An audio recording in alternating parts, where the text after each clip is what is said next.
Assalamualaikum warahmatullahi wabarakatuh.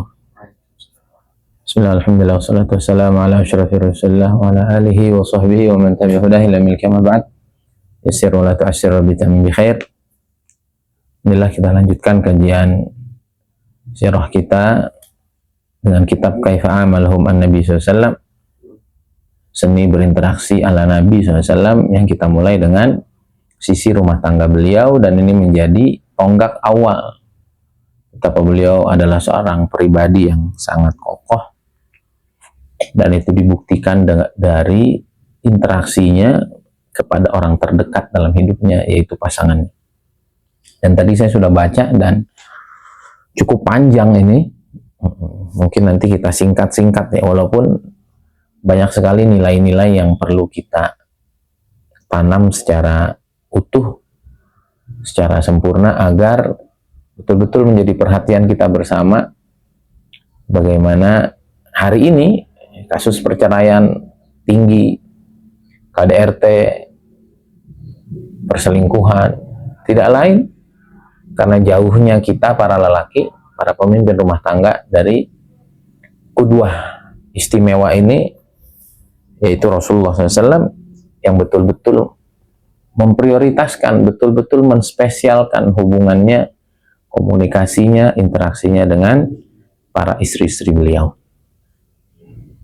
Dan ketika ini tidak dijaga, maka kehancuran akan terjadi, ya, baik secara personal, keluarga, sampai bahkan kepada sosial, bahkan cara kita bernegara. Kalau satu rumah sudah hancur, maka seluruh bangunan peradaban lainnya akan ikut hancur. Dan itulah prestasi syaitan paling besar, yaitu menghancurkan sebuah keluarga. Maka kitab ini baik sekali dimulai dengan betapa Nabi SAW menjadi qudwah yang sangat sempurna di dalam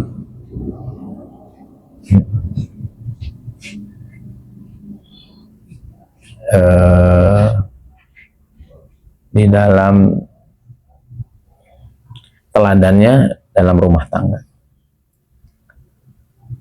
Bismillahirrahmanirrahim. Qul mu'allif rahimahullah ta'ala damana fabih barakati ulumih wal muslimina fi dharain amin, ila an qala wa kana sallallahu alaihi wasallam yu'ti nisa'ahu haqqahunna minal mu'asyarah. Nabi SAW senantiasa memberikan hak-hak pergaulan yang baik kepada istri-istrinya secara sempurna. Bahkan hak-hak ini hak biologis juga. Nah, kita hari ini, Masya Allah, banyak salah kaprah lah.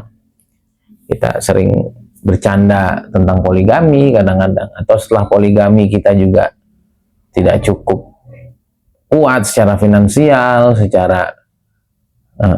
secara mental, termasuk juga secara fisik.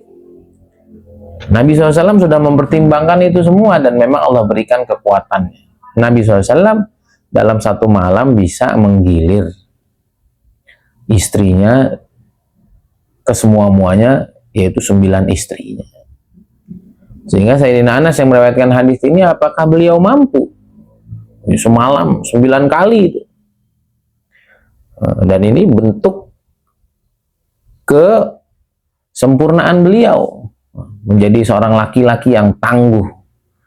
Ya, karena dulu ketangguhan laki-laki itu diukur dari ketangguhan dia juga di atas ranjang. Ya, jadi ini bukan aib. Ini justru adalah bentuk kelaki-lakian, kejantanan, ketangguhan laki-laki itu diukur dari situ juga. Dan Nabi SAW sanggup untuk menggilir istrinya 9 orang di satu malam. Kemudian Sayyidina Anas mengatakan, ketika ditanya apakah Nabi mampu, maka beliau menyebutkan bahwa beliau itu diberikan kekuatan 30 orang. Maka kita kalau satu aja udah lemes, satu aja kita nggak bisa berbagi waktu, satu aja kita banyak masalah, udah jangan cari masalah. Mau ikut-ikut sunnah Nabi, ternyata dari segala sisinya kita tidak memenuhi persyaratan.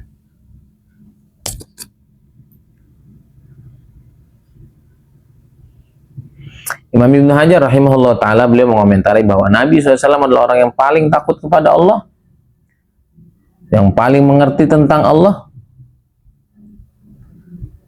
Dan Nabi SAW perlu memiliki banyak istri. Mengapa?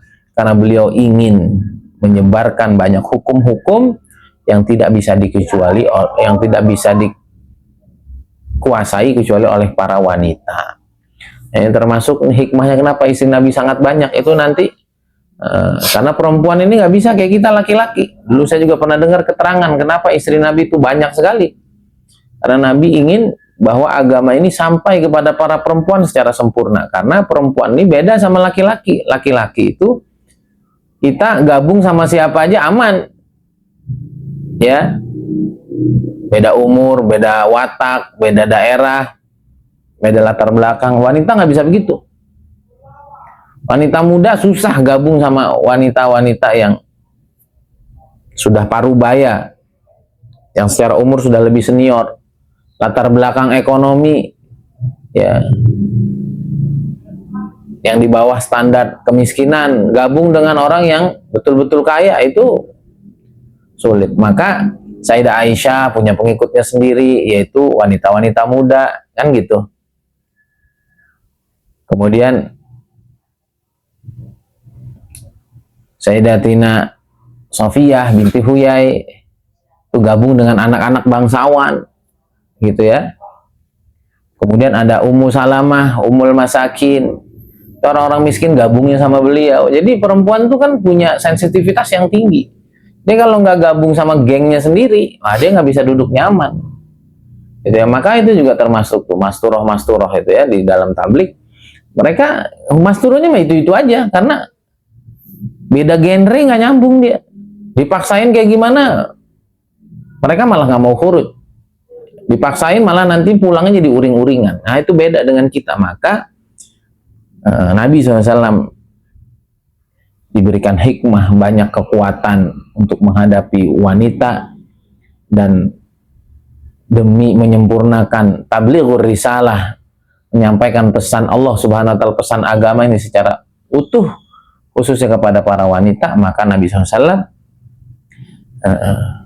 ditakdirkan untuk memiliki istri banyak, bukan karena memuaskan hawa nafsunya, dan tapi untuk menyempurnakan sampainya risalah ini kepada para wanita, yang itu tidak bisa diwakili oleh kelompok-kelompok tertentu saja dari kalangan wanita, tapi di semua kelompok Nabi SAW punya perwakilan-perwakilan istrinya yang akan menemani genre-genre wanita tersebut untuk menyampaikan hukum Allah secara utuh dan maksimal. Di samping lagi tadi, kita jangan samakan seperti sekarang. Orang dulu raja-raja, kesatria-kesatria itu aib sekali punya istri sedikit itu. Istri orang dulu tuh banyak, nggak usah orang dulu. Ya, tahun-tahun 90 ke bawah itu jawara-jawara tuh pasti istrinya tuh banyak-banyak. Itu tanda kelaki-lakian. Sekarang aja tuh banyak laki-laki nggak normal, gitu ya. Nikah banyak itu karena haus seks, bukan. Gitulah laki-laki. Semakin perkasa, semakin gagah, dia maka akan semakin kuat. Dia punya libido, dan itu menjadi satu kesempurnaan kelaki-lakian. Walaupun tadi ya kita bilang kita juga harus mengukur diri, ya, apalagi di zaman fitnah seperti hari ini, betapa poligami menjadi sasaran tembak ahli-ahli batil. Kita juga harus sadar diri sejauh mana kita kuat secara finansial, kesolehan, pendidikan, perhatian. Kalau enggak, kita juga harus menahan diri dari sesuatu yang kita tidak sanggup. Nah, dan juga diantara hikmahnya Nabi SAW nikah banyak adalah Allah ingin menunjukkan mukjizat pada diri Nabi SAW, di mana beliau memiliki kekuatan lebih dari kekuatan fisik biologis laki-laki pada umumnya.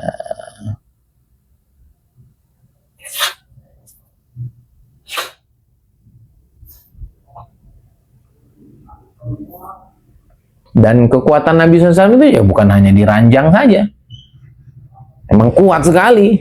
Kalau puasa juga wisol, ya, puasa wisol itu sahur tapi tidak berbuka berhari-hari. Nah, kita haram kalau Nabi SAW diperbolehkan. Kenapa? Kata Nabi SAW ketika sahabat ikut, jangan ikuti aku, karena sungguhnya aku inni abitu inda rabbi inni abitu inda rabbi, sungguhnya aku bermalam dan aku diberi makan dan minum oleh Tuhanku. Kalian tidak. Ya, ada kekuatan yang khusus yang Allah Subhanahu wa taala berikan kepada Nabi SAW.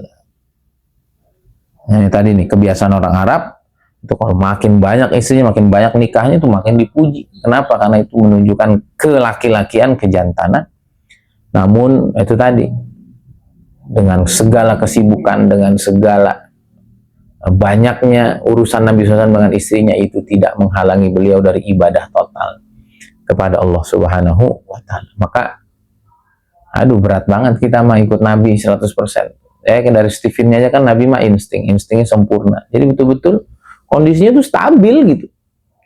Semua-muanya tuh perfect.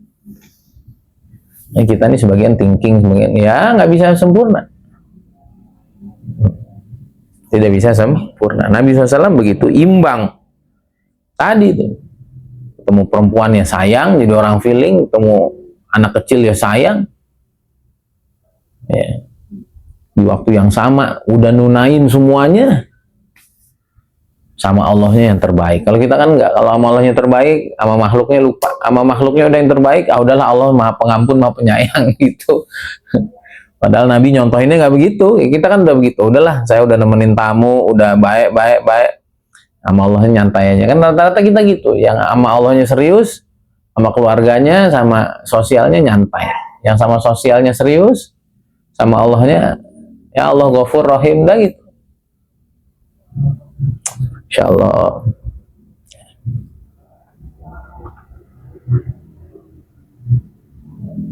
Ya, jadi beliau ibadah malamnya kuat, tapi di waktu yang sama sempat ngobrol sama istri. Bahkan kalau bangun malam, istrinya bangun juga diobrolin dulu, ngobrol dulu, Masya Allah. Nah, ini luar biasa. Sayyidah Aisyah radhiyallahu anha, Nabi SAW bersabda, Nabi SAW kalau udah beres sholat malam dan aku terbangun, maka beliau akan ajakin aku ngobrol. Kalau enggak, beliau akan tidur. Sunnahnya ya, tidur awal, bangun awal, nanti menjelang subuh tidur lagi. Tidur dalam keadaan miring agar nggak kelewat subuh. Sayyidah Aisyah kalau di ujung malam itu, Nabi udah selesai beres sholat malam, kemudian melihat aku terbangun, maka beliau akan ajak aku ngobrol. Kalau nggak ada aku bangun, maka beliau akan tidur lagi. Coba waktu tidurnya dikorbankan untuk ngobrol dengan istrinya. Nah kalau kita kan kalau udah ngantuk, wah, baru ngobrol semenit, istri kita udah kemana? Jauh kita nih. Maka ini penting sekali kita kenal Rasulullah SAW, khusus dari bab rumah tangga, karena hari ini ya Allah, rumah tangga umat muslim hancur-hancuran. Ya perceraiannya, ya KDRT-nya, perselingkuhannya, bahkan hari ini prostitusi yang langsung didukung oleh suaminya, langsung diantar langsung, diridhoi ya Rob. Maka kita sebagai ahli agama yang dekat dengan program-program agama, kita mesti jadikan contoh. Nggak usah yang di luar dulu, dalam rumah. Bagaimana istri kita betul-betul nyaman sama kita. Gimana caranya? Udah baca sejarahnya Nabi, kita praktekkan, dan kita prioritaskan betul-betul. Dan memang harusnya prioritas istri itu yang ngelahirin dia. Kita nunain syahwat di dia, masak, nyuci, nyetrika dia. Dia susah, yang ikut susah dia. Dia lagi punya duitnya kita pakai, yang pakai di kita, yang susah dia. Ngurus anak dia, mengandung hamil dia, melahirkan dia, nyusuin dia. Kalau kita kawin lagi, yang susah dia, Maka kalau nggak kita betul-betul sayang, memang kita nih nggak normal gitu. Nah, maka Nabi SAW ini orang yang paling normal. Kenapa? Dia tahu. Beliau tahu susahnya, beratnya menjadi seorang wanita. Bahkan bukan hanya di malam hari saat ibadah, bahkan di perjalanan. Coba, kalau di perjalanan kita banyak capek ya. Ya, kalau orang pacaran malah lain, perjalanan makin romantis. Kalau udah married, enggak. Ya, bahkan dalam perjalanan juga begitu. Beliau akan ngajak ngobrol, beliau akan semakin romantis.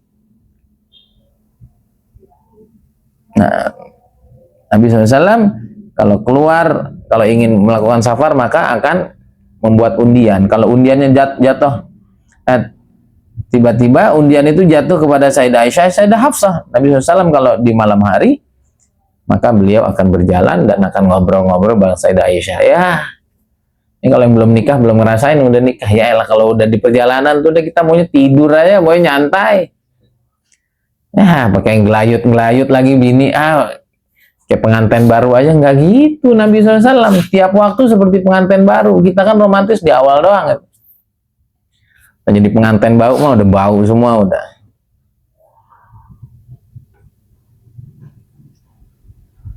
Masya Allah. Bahkan Nabi SAW dengan kebiasaan baik ini ngobrol, ya bercengkrama di malam hari yang hari ini orang Barat sebut dengan pillow talk itu pun tidak ditinggalkan kebiasaan itu saat beliau nikah lagi dengan istri yang baru. Coba. Dan kalau kita dari istri yang baru, punten ya,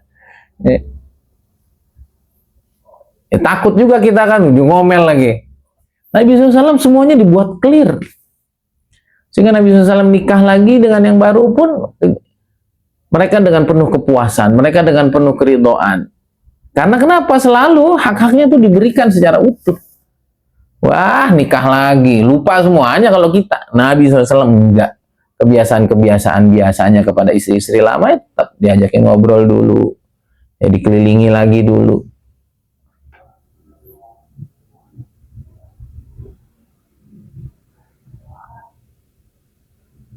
Nah, ceritanya dari Sayyidina Anas lagi.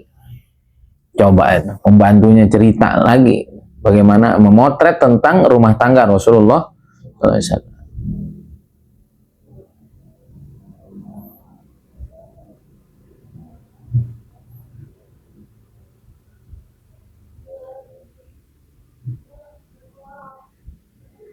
Ya, Nabi SAW menikah lagi, baru menikah dengan Zainab binti Jahash. Lalu walimahnya beliau bikin roti, bikin daging. Maka akhirnya Nabi SAW menyuruh aku untuk undang orang makan. Coba itu. Akhirnya sekelompok orang datang sampai udah semua, sampai udah nggak ada lagi yang diundang. Sudah, kalau gitu udah beres. Nah, jadi hak walimah untuk orang-orang terdekat Nabi udah beres. Sekarang belum beres dengan istri-istri Nabi SAW. Akhirnya Nabi SAW keluar, lalu pergi ke kamar Sayyidah Aisyah, lalu berkata, Assalamualaikum warahmatullahi wabarakatuh. Jawab, Waalaikumsalam warahmatullahi wabarakatuh. Sayyidah Aisyah juga nanya, kaifa wajadta ahlak, barakallahu lak, Masya Allah. Gimana istri barunya, wahai suamiku, semoga Allah berkahi. Itu kan berarti dari hati yang betul-betul puas. Dari hati yang betul-betul nggak ada menyimpan benci dendam, ya, kepada istri-istri Nabi yang lain. Kenapa? Karena sebelum nikah lagi semuanya beres. Nabi itu total, sehingga akhirnya istrinya itu menyayangkan kalau orang seperti Nabi itu nggak kawin lagi. Agar yang gembira bukan hanya mereka. Kalau kita nikah lagi, dia udah ngomel loh, kenapa? Udah yang menderita cukup gua aja. Orang lain gak usah ngerasain gitu. Masya Allah, bersyukur kita yang ngaji terus. Habis itu datang lagi ke ruangan-ruangan istri-istrinya yang lain, semuanya didatengin. Ya Rabb. Untuk bertanya gimana keadaan mereka, untuk menyenangkan mereka.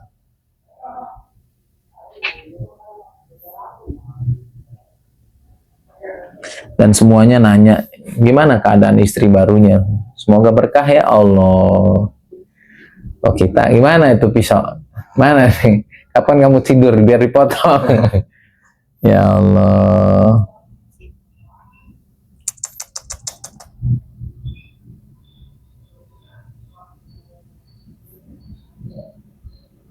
Ya karena Nabi SAW ingin bikin nyaman mereka, nunain hak mereka, akhirnya Nabi SAW juga dapat haknya.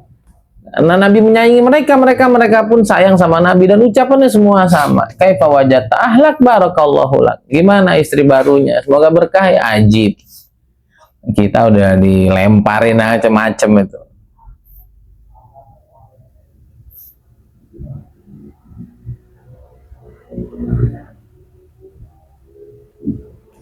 Ini menunjukkan betapa Nabi SAW betul-betul menunaikan hak-hak istrinya dengan sempurna, sehingga muncul ucapan-ucapan yang di luar akal normal orang. Kenapa? Ya karena udah beres. Nah, kalau kita pahami kehidupan Nabi secara utuh, seperti kita baca kitab ini, aduh Islam ini indah banget. Dan nggak apa-apa kok sebenarnya poligami. Dan itu emang fitrahnya laki-laki, dan perempuan memahami itu kok. Perempuan tuh kadang capek juga loh ngelayanin nafsunya suami itu. Ya. Dan dia emang pikirannya bukan ke situ, gitu. Tapi asal hak-hak mereka diberikan penuh gitu. Makanya kata Ustadz Budi Ashari, nikah lagi mah jangan diminta, itu mah bonus. Kalau kamu berhasil mendapatkan hati, kamu berhasil menunaikan hak sepenuh-penuhnya kepada istri pertama, ntar juga kesempatan itu datang. Tapi kalau kita ini ngaco, kitanya nggak pernah memberikan prioritas buat mereka, wah, mereka bukan kita nggak mau nikah lagi, udah yang menderita cukup gua aja, yang lain gak usah kebagian. Ini beda dengan Nabi Shallallahu Alaihi Wasallam.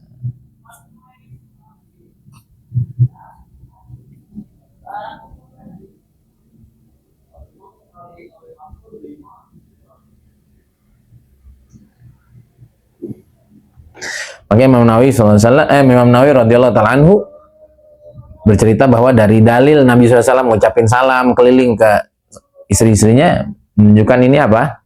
Dalil bahwa sunnah masuk rumah itu ngucap salam. Kata beliau, hari ini banyak orang-orang kaya yang tidak paham tentang berkahnya ucapan salam ini. Mereka menganggap enteng dan sombong untuk tidak mau. Anybody home? Ya, ikut-ikutan barat. Begitulah kalau kayak sekarang. Fine guys, jadi begitu-begitu. Enggak. Kata Imam Nawawi radhiyallahu ta'ala anhu, ucapan salam itu adalah ucapan doa yang akan menghantarkan keberkahan, rahmat, barokah turun di rumah kita, gugurin dosa, menjaminkan rezeki, menjadi benteng penjagaan bagi keluarga. Jangan kita tidak ucapkan, jangan karena kita udah menjadi orang hebat, kaya, akhirnya kita lupa dengan sunnah-sunnah itu, kita remehkan. Nah, kemudian yang berikutnya, ini juga sunnahnya seorang suami tanya tentang kondisi istrinya. Lagi istri cuma satu, tanya gimana seharian ini. Ya, karena perempuan tuh sering sekali dia punya hajat, dia punya hal-hal yang dia pengen utarakan tapi dia malu. Maka kita sering-sering harus bertanya kepada istri. Hadza billahi taufik. Ini udah part berapa nanti dilihat. Nah, kita akan berpart-part ini, nggak apa-apa, pelan-pelan aja, nggak usah disimpulkan lah, kita baca aja karena banyak hal-hal yang begitu istimewa yang kita ingin pelajaran buat kita semua, bahwa Islam itu sangat relevan, Islam itu masih menjawab tantangan zaman. Justru ketika Islam ditinggalkan, sunnah-sunnah Nabi ini tidak kita detailkan, disitulah kemunculan kehancuran rumah tangga terjadi, kekacauan-kekacauan dalam kehidupan terjadi. Kita berharap ini menjadi benteng buat kita dan setiap yang mendengar, untuk kita senantiasa Allah jaga keluarga kita menjadi keluarga yang terbaik. Hadza billahi taufik, subhanaka wa bihamdika, asyhadu an la ilaha illa anta, astaghfiruka wa atubu ilaik. Assalamualaikum warahmatullahi wabarakatuh.